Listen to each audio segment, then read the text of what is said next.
I heard the softest, loveliest singing when I opened my eyes, and as sound can often do even the most precious fragments, it took me back to childhood, to some night in winter when all my family had gone down to the church in our village and stood for hours among the blazing candles, breathing the heavy, sensual smell of the incense as the priest walked in procession with the monstrance lifted high.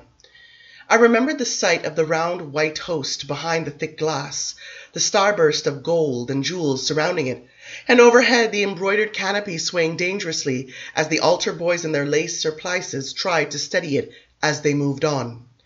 1,000 benedictions after that one had engraved into my mind the words of the old hymn, O salutaris, hostiaque, celi pandis ostium bella premunt hostilia, darobur fer auxilium. And as I lay in the remains of this broken coffin under the white marble slab at the side altar in this large country church, Gabrielle clinging to me still in the paralysis of sleep, I realized very slowly that above me were hundreds upon hundreds of humans who were singing this very hymn right now. The church was full of people, and we could not get out of this damned nest of bones until all of them went away. Around me in the dark I could feel creatures moving. I could smell the shattered, crumbling skeleton on which I lay. I could smell the earth too and feel dampness and the harshness of the cold. Gabrielle's hands were dead hands holding to me. Her face was as inflexible as bone. I tried not to brood on this, but to lie perfectly still. Hundreds of humans breathed and sighed above, perhaps 1,000 of them, and now they moved on into the second hymn. What comes now, I thought dismally, the litany, the blessings? On this of all nights I had no time to lie here musing. I must get out. The image of that red velvet coat came to me again with an irrational sense of urgency and a flash of equally inexplicable pain. And quite suddenly, it seemed, Gabrielle opened her eyes. Of course I didn't see it. It was utterly black here. I felt it. I felt her limbs come to life, and no sooner had she moved than she grew positively rigid with alarm. I slipped my hand over her mouth. "Be still," I whispered, but I could feel her panic. All the horrors of the preceding night must be coming back to her, that she was now in a sepulchre with a broken skeleton, that she lay beneath a stone she could hardly lift. "We're in the church," I whispered, "and we're safe." The singing surged on. Tantum ergo sacramentum veneremur cernui. "No, it's a benediction," Gabrielle gasped. She was trying to lie still, but abruptly she lost the struggle, and I had to grip her firmly in both arms. "We must get out," she whispered. "Lestat, the Blessed Sacrament, is on the altar. For the love of God!" The remains of the wooden coffin clattered and creaked against the stone beneath it, causing me to roll over on top of her and force her flat with my weight. "Now, lie still, do you hear me?" I said. "We have no choice but to wait," but her panic was infecting me. I felt the fragments of bone crunching beneath my knees and smelled the rotting cloth. It seemed the death stench was penetrating the walls of the sepulchre, and I knew I could not bear to be shut up with that stench. "We can't," she gasped. "We can't remain here. I have to get out." She was almost whimpering. "Lestat, I can't."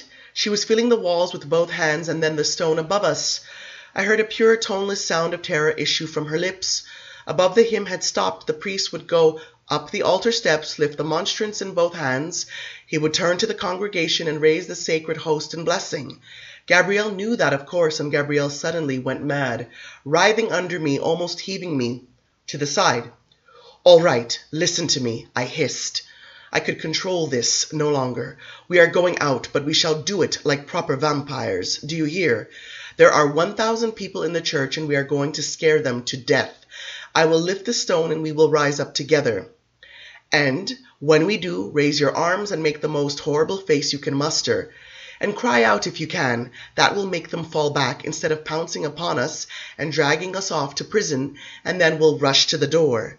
She couldn't even stop to answer. She was already struggling, slamming the rotted boards with her heels. I rose up, giving the marble slab a great shove with both hands, and leapt out of the vault just as I had said I would do. Pulling my cloak up in a giant arc, I landed upon the floor of the choir in a blaze of candlelight, letting out the most powerful cry I could make. Hundreds rose to their feet before me, hundreds of mouths opening to scream. Giving another shout, I grabbed Gabrielle's hand and lunged towards them, leaping over the communion rail. She gave a lovely high-pitched wail.